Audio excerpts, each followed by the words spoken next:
ভালোবাসা সুন্দর, কিন্তু ভালোবাসার মানুষ যখন হারিয়ে যায় ব্যাপারটা করে কুৎসিত দেয়া যায় না। আর এই মনে মানুষগুলো আবার কখনো নিজেকে বোঝাতে পারে না, শেষ হয়ে যায়, কেউ থাকে না।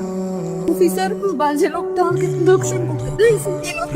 বোন আমার বান্ধবী, সে আমাকে একটা মেয়ে কিভাবে মুখে চলে মানুষ একটা।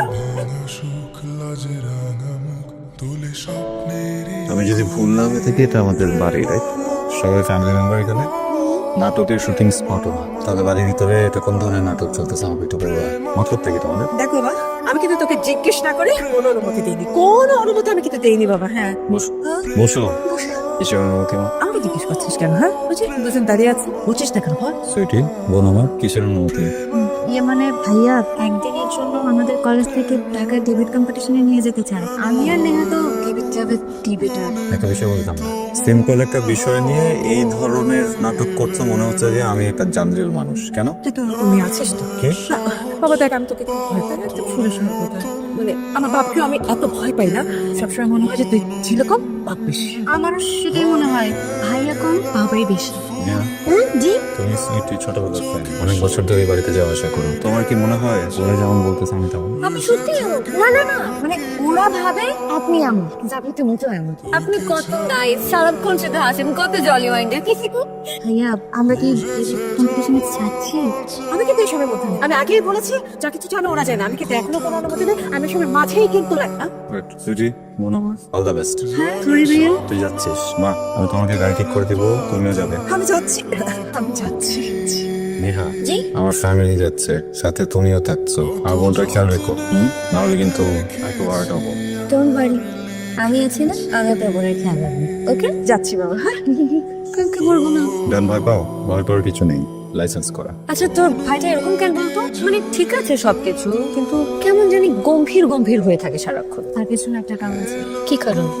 আমাদের বাবা ছিলেন এই এলাকার কাউন্সিল। একদিন ভাইয়ার সামনে বাবাকে মেরে ফেলা হয়, আর সেটা ছিল ভাইয়ার জন্য অনেক বড় একটা ট্রমা। খুব অল্প বয়সে ভাইয়া পরিবারের দায়িত্ব পেয়ে যায়, আর তারপর থেকে আমরা সবাই ভাইয়াকে বাবার সময়ই মানি। এই এলাকার জন্য ভাইয়া অনেক কিছুই করলেন, বাবার হত্যার লড়াই লড়লেন। তুই জানিস ভাইয়া তখনও হাসি খুশি ছিল, তারপরে কেউ নেই। তারপর এমন কিছু ভাইয়ার সাথে ঘটলো যেটা ভাইয়ের জন্য অনেক বেশি কষ্টের ছিল। কি সেটা? ভাইয়ের জীবনে স্বপ্ন নামের এক মেয়ে আসে, তারা দুজন দুজনকে অনেক ভালোবাসে। তাদের সম্পর্কটা ছিল অনেক সুন্দর। একদিন হঠাৎ করে স্বপ্ন আপুর বাবা তার বিয়ে ঠিক করে অস্ট্রেলিয়ার এক প্রবাসীর সাথে। আর স্বপ্ন আপু বিষের বোতল হাতে নিয়ে বলে বিয়ে করলে সে রকিকেই করবে, আর তা না হলে বিষ খাবে। তারপর আর কি, সবকিছু তার পরিবার মেনে নিল এবং তাদের দুজনের বিয়েও ঠিক হলো।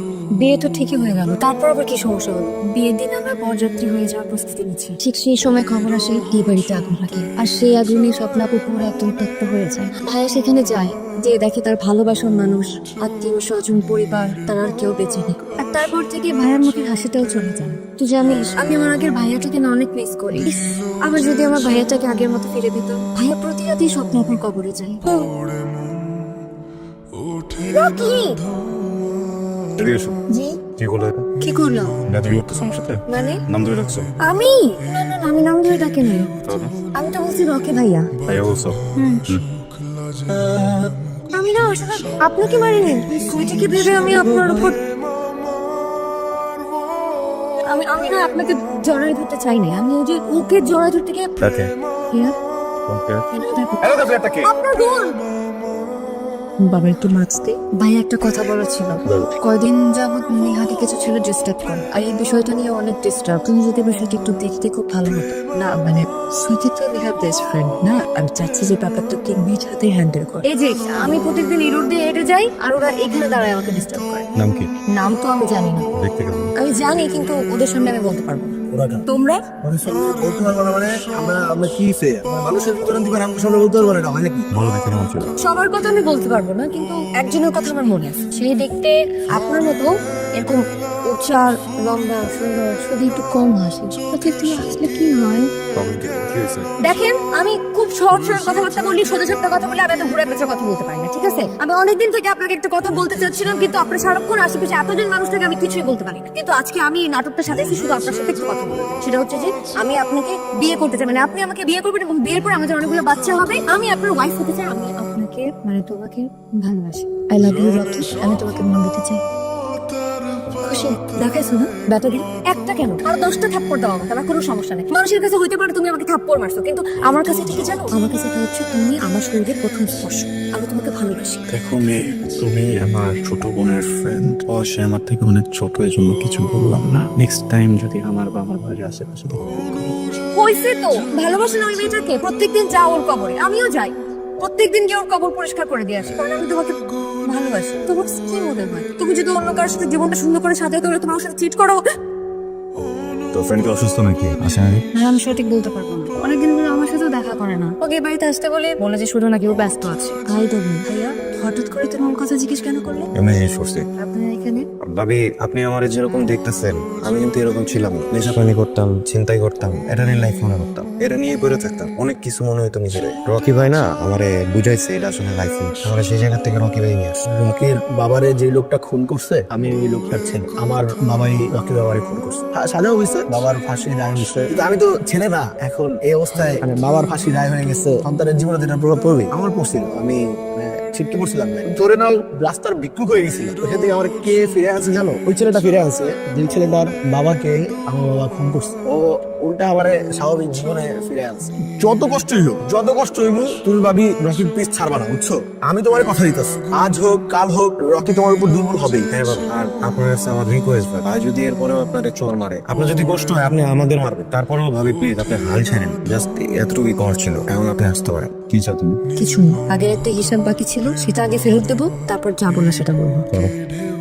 কি হলো? আমি তো ভেবেছিলাম যে তোমাকে একটা চর দিলে তুমি আমাকে 10টা চর দিবা, কিন্তু আমি চর খাবো না এটা কিন্তু ভাবিনি। আমিও ভাবিনি এই বয়সে এসে নিজের থেকে 10 বছরের ছোট একটা মেয়ের হাতে চর খাবো, সেই চরটা হজম করো। তুমি হজম করলে কেন?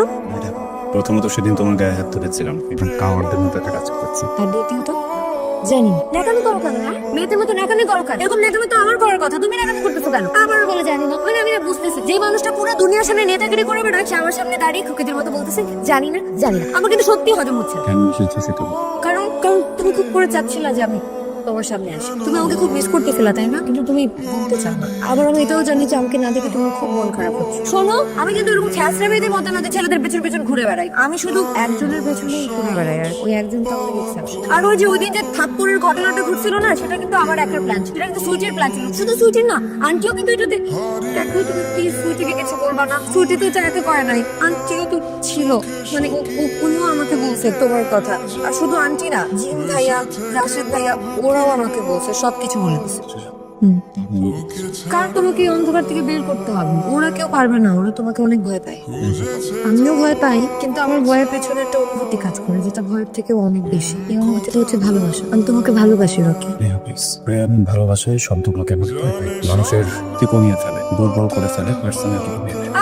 আসছি উনি পার্সোনালিটি নিয়ে কথা বলতে। এই, তোমার পার্সোনালিটি কি হিটলারের থেকেও বেশি? হিটলারেরও কিন্তু গার্লফ্রেন্ড ছিল। আর শোনো, পৃথিবীতে যত বড় বড় পার্সোনালিটি আর লোকজন আছে না, তারা সবাই এক জায়গায় আটকা ভালোবাসে। আর যত সিংহ পুরুষগুলো আছে না, তারা বউর সামনে গিয়ে কিন্তু বিড়ালের মতো হয়ে থাকে। খালি আমার কপালটাই খারাপ যে আমি এরকম একটা মানুষকে ভালোবাসছি। সবই আমার করতে হয়। কোথায় তুমি আমাকে প্রপোজ করবে, উল্টা আমার তোমাকে প্রপোজ করতে হচ্ছে। ভালোবাসা সুন্দর, কিন্তু ভালোবাসার মানুষ যখন হারিয়ে যায় ব্যাপারটা খুবই কুৎসিত। নেওয়া যায় না। আর এই মনে মানুষ আবার কখনো নিজেকে গোছাতে পারে না, শেষ হয়ে যায়, কেউ থাকে না।